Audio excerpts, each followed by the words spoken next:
Good afternoon. Phil Lindeman with your Krystal 93 News from Vail Summit Orthopedics and Neurosurgery.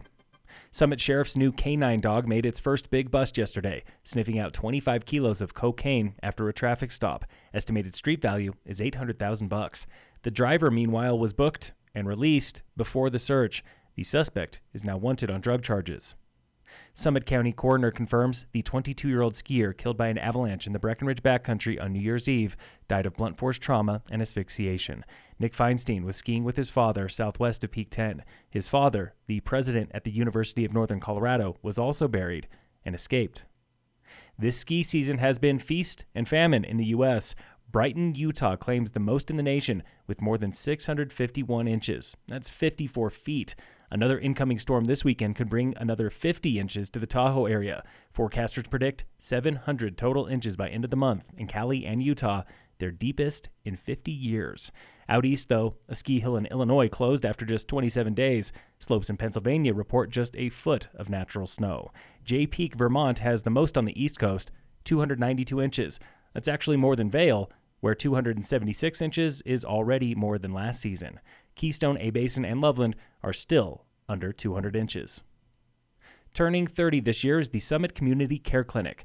That very first year, the clinic was run completely by volunteers, like Susan Robertson. It was really born out of a need to support folks that didn't have insurance. We were starting to see in this community a lot more people that were coming in who didn't have any medical coverage. In 1993, the clinic served just under 300 locals. Last year, it saw more than 9,000. And Robertson is no longer a volunteer.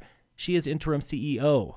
But the mission there stays the same. They're the people that are cleaning the condos and serving food and all those types of things that basically are the backbone of our economy. That need is staggering. 45% of Summit clients have no health insurance, more than double the state average at similar community health centers.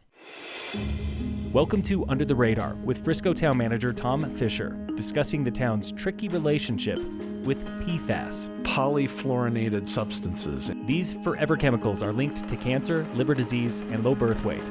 They're found in non-stick pans, fire retardant, and Frisco's Well 7. We took Well 7 out of our drinking water system and are not running that as part of that overall service to residential or commercial. Today, Well 7 is part of a federal program to treat contaminated water. PFAS is an issue all over the country, certainly an issue in Colorado. We are way out in front as the town of Frisco in dealing with this issue, getting into a pilot program to figure out what we can do about it and putting systems in place to make that well available to us in the future. Recently, Eagle River Sanitation District in Vail started voluntarily testing for PFAS. In 2020, the state tested other Summit water systems with no issues. Frisco is the only local system testing regularly.